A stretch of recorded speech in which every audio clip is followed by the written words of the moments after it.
자, 우리 작업대 계신 분들에게 날씨 많이 추워졌습니다. 잘 오셨어요. 은혜 많이 받으시기 바랍니다. 인사해 주시기 바랍니다. 잘 오셨어요. 네, 은혜 많이 받으시기 바랍니다. 네. 갑자기 날씨가 추워졌네요. 네. 감기 조심하시고 건강하게 예배를 섬기고 하나님을 섬길 수 있는 우리 모두가 다 될 수 있기를 간절히 바랍니다. 성격 유형을 검사하는 그런 것 가운데 MBTI라는 검사가 있거든요. 그 MBTI 해보셨는지 모르겠어요. 이거 MBTI에 비춰보면은 사도 바울은 전형적인 T형의 사람입니다. 이성적이고 논리적인 사고를 가지고 있는 사람이고, F형이 상당히 감성적인 그런 인간 유형이라고 한다면 T형은 굉장히 논리적인 사람이고, 이런 사람은 집념이 강합니다. 그리고 유능하기 때문에, 보통 유능한 경우가 많기 때문에 무능한 사람들이나 약한 사람을 잘 이해하지 못하는 경향이 있어요. 그래서 사도 바울은 사역 가운데 T형이 아닌가, 그 시대는 그런 게 없었겠죠. 제가 생각하기 그렇다는 겁니다. 그런데 고린도 후서 2장의 말씀을 읽어보면 참 바울의 마음이 여리구나 라고 하는 것을 또 우리가 말씀을 읽으면서 느낄 수가 있어요. 적어도 고린도 후서 2장에서만큼은 F형에 가까운 사람이 아니겠는가라는 생각을 갖게 됩니다. 하나님께서 저는 바울의 마음을 바꾸어 주셨기 때문에 가능한 것이다 라고 믿습니다.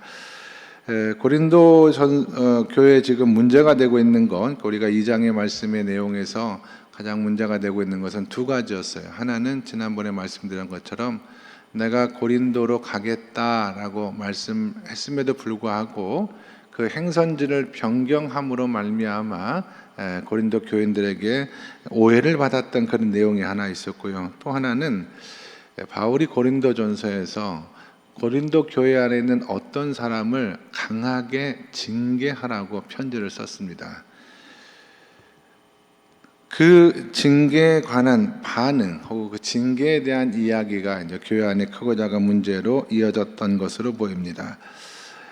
바울은 왜 자신이 그렇게 강한 내용을 편지에 기록했는지 2장 1절과 4절에서 호소하듯 이해를 구하고 있어요.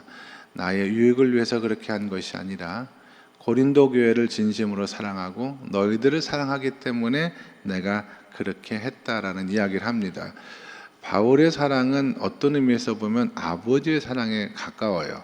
제가 오늘 사랑의 양면성이라고 얘기했는데, 보통 우리 성도님들은 사랑하면 부드럽고 따뜻한 어머니 사랑을 연상하는 경우가 많거든요. 그것도 사랑입니다. 그러나 때로는 아버지와 같이 강한 사랑이 필요할 때가 있는 거예요.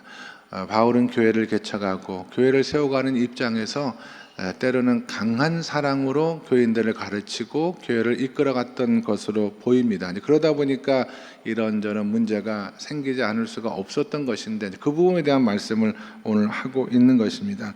바울이 고린도 교회 교인들을 향하여 그렇게 강하게 사랑했던 것은 가장 크게는 너희들의 유익을 위한 것이다 라고 그렇게 오늘 성경에서 이야기를 합니다.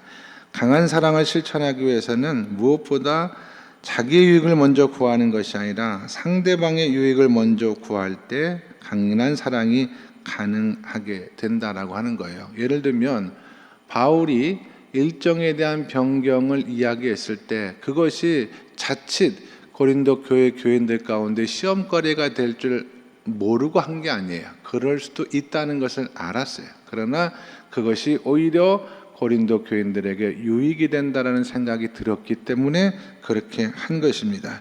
교인을 징계하라고 하는 편지, 그 편지를 썼을 때 바울은 사랑이 부족하다, 사랑이 없다, 독재다 이렇게 비방하는 사람이 있을 것이다 라고 하는 것을 몰랐던 게 아니에요. 그런 이야기가 있을 수도 있다라고 생각을 했습니다. 교회에는 100%의 동의는 없습니다. 반대하는 사람이 왜 없겠어요? 그럼에도 불구하고 그와 같은 결정이 하나님 보시기에 합당하고 그리고 교회와 성도들 삶에 유익이 된다라고 한다면 바울은 그 길을 걸어갔던 것으로 보입니다.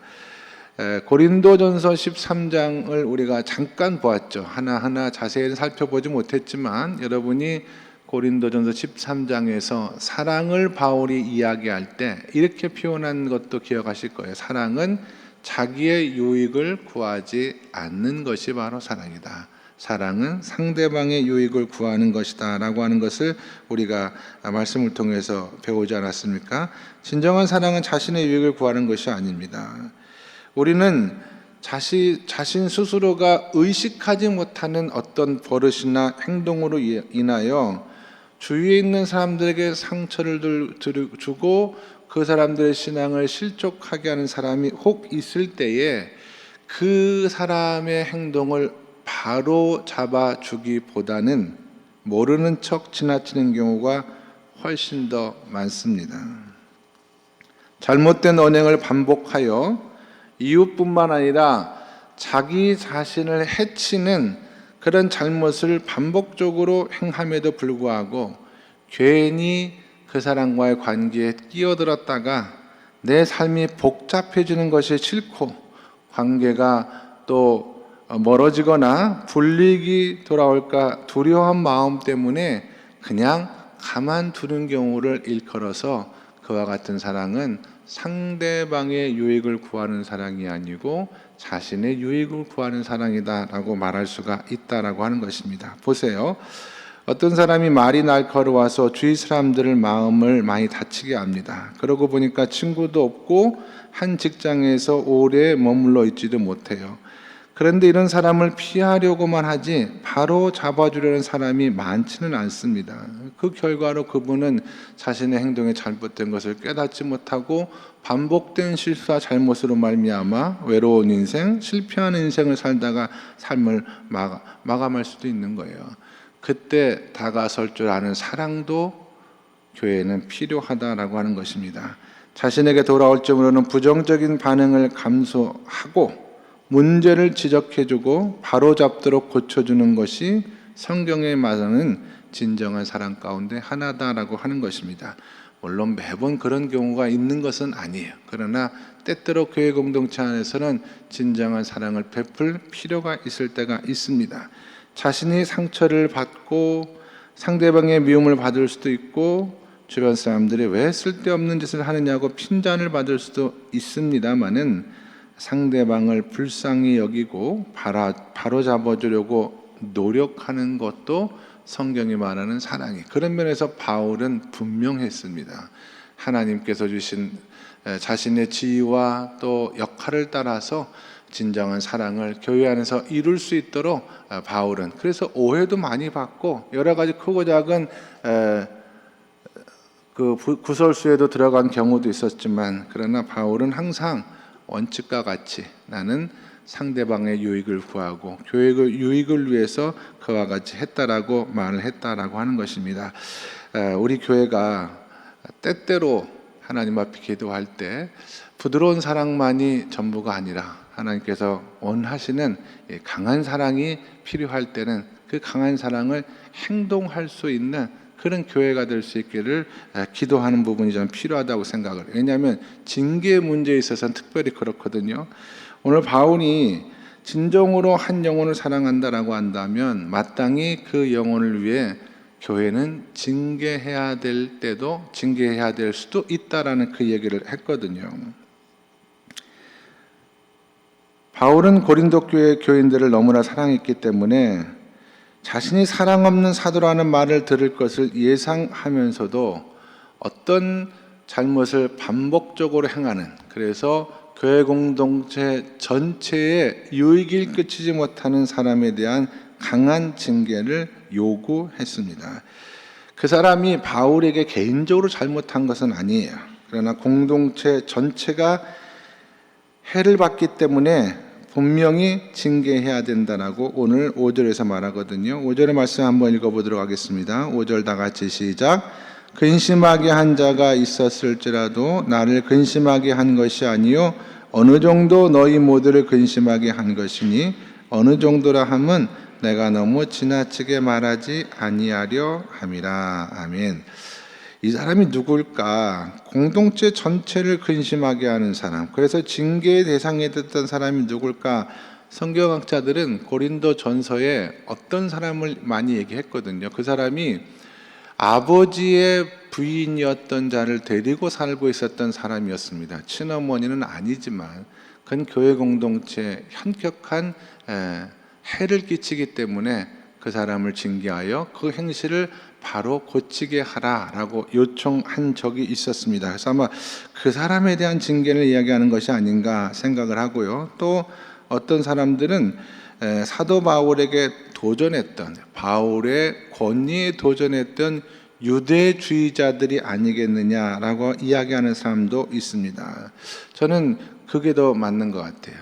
이 사람들은 바울을 굉장히 공개적이고 모욕적으로 방법을 써서 바울의 권위에 도전했던 사람이에요. 그럼에도 불구하고 고린도 교회 교인들은 바울의 편에 서지 아니하고 가만히 지켜보았던 것처럼 보입니다.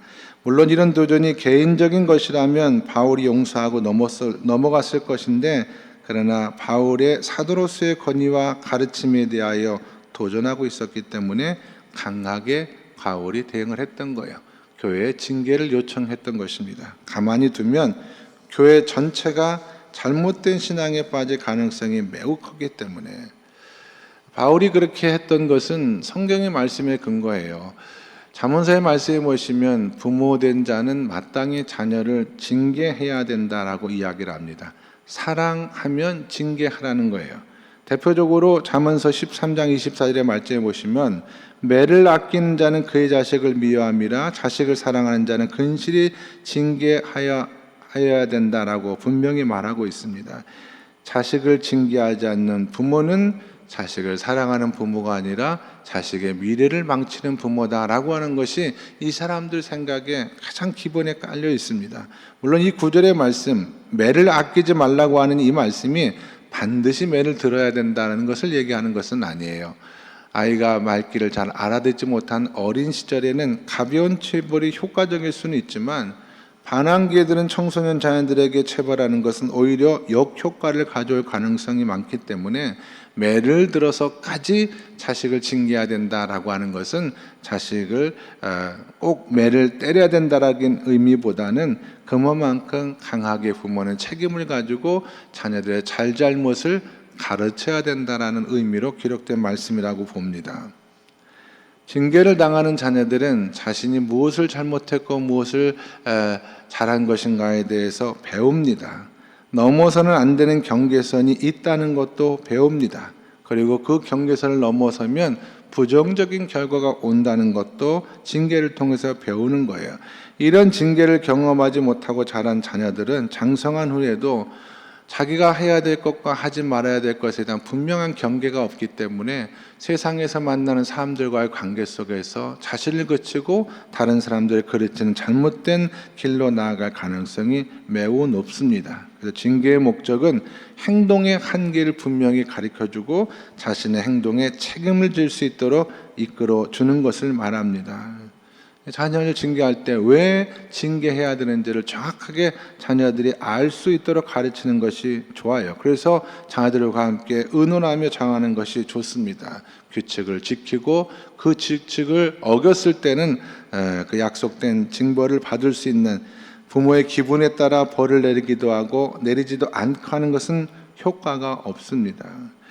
제가 자녀를 키우고 여러분들도 자녀를 많이 키웠죠.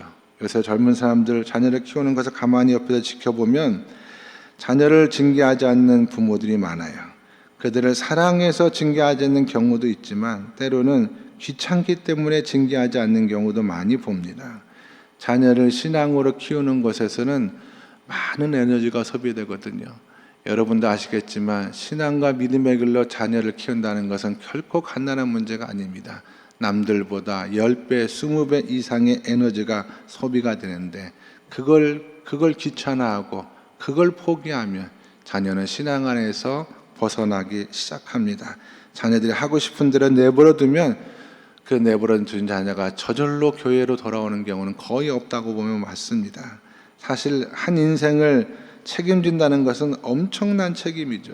부모된 우리가 자녀를 어떻게 키우고 가르치냐에 따라서 저들의 장래가 결정이 된다라고 한다면 우리는 훨씬 더 많은 시간 하나님 앞에 기도해야 하고 훨씬 더 많은 일 앞에 하나님 앞에 결단해야 될 순간들이 반드시 필요합니다. 예전에는 어른들이 있는 가정생활을 했기 때문에 조금만 잘못된 길로 벗어나면 어른들로 하여금 혼을 듣고 꾸중을 들었습니다. 그래서 옳고 그른 것을 자연스럽게 배울 수가 있었습니다만 지금은 핵가족 시대에 있기 때문에 자녀들이 보고 배울 모델이 없어요.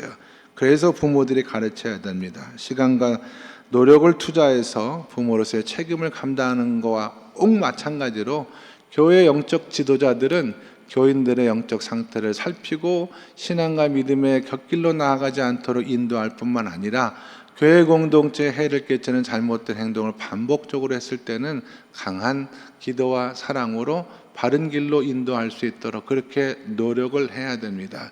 때로는 그것이 피곤하고 귀찮고 여러 가지 대가를 치르는 이유가 있기 때문에 우리는 그냥 덮고 방치하고 피하고 하는 것을 오늘 말씀을 통해서 바울의 행동을 통해서 다시 한번 생각해 볼 수 있는 그런 은혜가 있기를 주님의 이름으로 간절히 축원합니다.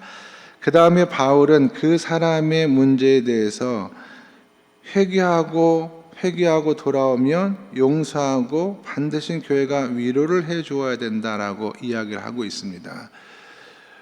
징계받은 사람이 회개하면 용서해 줄 뿐만 아니라 교회는 위로를 해 줘야 돼요. 감사한 거죠. 바울이 징계를 요청했을 때 뒤늦게나마 교회가 바울의 요청을 따랐어요. 그래서 그 사람을 징계했습니다. 그랬더니 그 사람이 자신의 잘못을 뉘우치고 회개했습니다. 그래서 바울은 그를 용서하고 위로해 주어야 된다라고 권면을 해주고 있어요. 그 이유를 11절에서 바울은 이렇게 얘기를 합니다. 이는 우리로 사단에게 속지 않게 하려 함이라. 우리는 그 계책을 알지 못하는 바가 아니다라는 이야기를 합니다. 무슨 말일까요? 사단은 교회를 항상 깰 기회를 엿보고 있습니다. 그래서 상처받은 사람이 있고 깨어진 관계가 있으면 그를 통하여 교회를 깨트리려고 항상 애쓴다라고 하는 것을 나는 안다는 거예요. 항상 사단은 그렇게 우는 사자와 같이 삼킬 자를 찾고 있는 것을 안다라고 하는 것입니다. 회개한 당사자가 돌아왔을 때 그를 용서하고 교회가 위로해 주지 않으면 처음에는 자신의 잘못을 인정하다가도 나중에는 억울한 마음과 서운한 마음이 들기가 쉽습니다. 그게 사람이에요. 어떤 사람이 교회 공동체에 큰 잘못을 끼쳤습니다. 중직에 있는 사람이었는데 눈물로 회개하기. 주변에 있는 사람들은 너무나 교회에 끼쳤던 해가 크기 때문에 스스로 교회 공동체를 떠나려고 했을 때 젊은 목사가 떠나보낼 수가 없었어요. 목회 경험도 연소하고 그래서 그분을 붙들고 위에서 기도해주고 품으려고 애를 썼습니다. 1년 지나가니까 1년 동안은 기도하면서 참여했지만 1년 지나가니까 그대로 옛 모습이 다시 나타나게 되는 것을 볼 수가 있었습니다. 그게 사람이에요. 사단은 항상 할 수만 있으면 교회를 통하여 관계를 통해서 공동체를 깨트리려는 역사를 도모합니다. 교회에 대해서 그 사람을 불평하기 시작했고 주변 사람들은 징계받은 사람을 동정하며 그 불만에 동조하면서 교회 공동체가 큰 갈등 가운데 들어간 적이 있었습니다. 얼마든지 그럴 수 있어요. 바울과 같이 지혜로운 사람이었다고 한다면 바로 용서해주고 위로해줄 때 교회 공동체를 통해서 회개한 사람을 붙드는 그런 지혜가 있었을 텐데 말이죠. 우리도 깨진 관계가 회복된 후에는 마무리를 잘 해야 됩니다. 감정의 찌꺼기가 남아서 사탄에게 이용당할 빈미를 제공하지 않도록 교회가 늘 신앙과 믿음 안에서 사랑과 용서와 위로 가운데 든든하게 세워져 갈 수 있기를 기도하시는 저와 여러분 될 수 있기를 간절히 바랍니다. 가끔 자연 다큐멘터리를 보면은요, 죽은 짐승이 있을 때에 수십 킬로 밖에서 그 냄새를 맡고 독수리떼가 몰려오는 것을 본 적이 있을 것입니다. 저는 그것을 볼 때마다 교회 공동체에 틈이 나고 교회 공동체에 조그만 분쟁과 상처가 있을 때 독수리처럼 냄새를 맡고 찾아오는 사단의 모습을 연상할 수가 있다라고 생각을 합니다. 그것이 사단의 속성입니다. 바울은 그 사단의 괴계를 간파하고 오늘 성경의 말씀에 사단에게 속지 않게 하려 그 계책을 온전히 깨닫고 대응해야 된다라고 분명히 이야기를 하고 있습니다. 많은 사람이 하나님을 사랑하고 교회를 사랑하지만 그러한 사단의 괴계에 무지해서 교회가 상처를 입고 큰 어려움 가운데 들어가는 경우가 종종 있습니다. 그래서 우리가 관계를 깨뜨리지 않는 것도 매우 중요하지만 깨어진 관계가 있다라고 한다면 깨끗하게 잘 그 관계를 처리하는 것도 매우 중요해요. 쓴뿌리가 남지 않도록 사단에게 틈탈 기회를 주지 않도록 그 문제를 잘 마무리할 수 있는 지혜를 고린도 교회 이야기를 통해서 다시 한번 깨닫게 됩니다. 하나님 아버지께서 우리 교회를 사랑하여 주셔서 성령의 위로와 은혜 가운데 온전히 거할 뿐만 아니라 성도와 성도들 사이에 강하고 부드러운 사랑이 늘 넘치게 도와주시고 혹 그런 관계 속에서 징계와 어려움의 문제가 있을 때에도 지혜롭게 사단에게 비밀을 제공하지 아니하고 말씀과 하나님의 뜻을 따라서 잘 극복해 나갈 수 있는 지혜로운 교회가 될 수 있도록 인도해 주시기를 예수님의 이름으로 간절히 축원합니다. 기도하겠습니다. 하나님 아버지, 때로는 사랑 가운데 부드러운 면도 있지만 강인한 면도 있다는 사실을 바울을 통해서 깨닫습니다.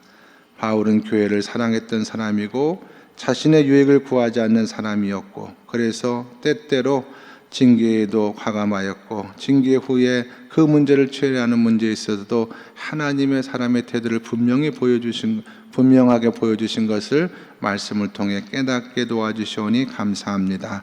우리 교회가 하나님의 사랑과 위로 가운데 든든히 세워지는 교회가 되게 도와 주시옵시고 혹 교회 공동체 안에 크고 작은 문제가 있을지라도 말씀을 따라 하나님의 뜻을 세우는 원칙을 따라서 지혜롭게 잘 해결해 나갈 수 있는 교회가 되게 도와 주셔서 일절 사단에게 틈탈 기회와 또 하나님 계계를 제공하지 않는 지혜로운 교회가 될 수 있도록 인도하여 주시옵소서. 예수 그리스도 이름 받들어 기도드리옵나이다. 아멘.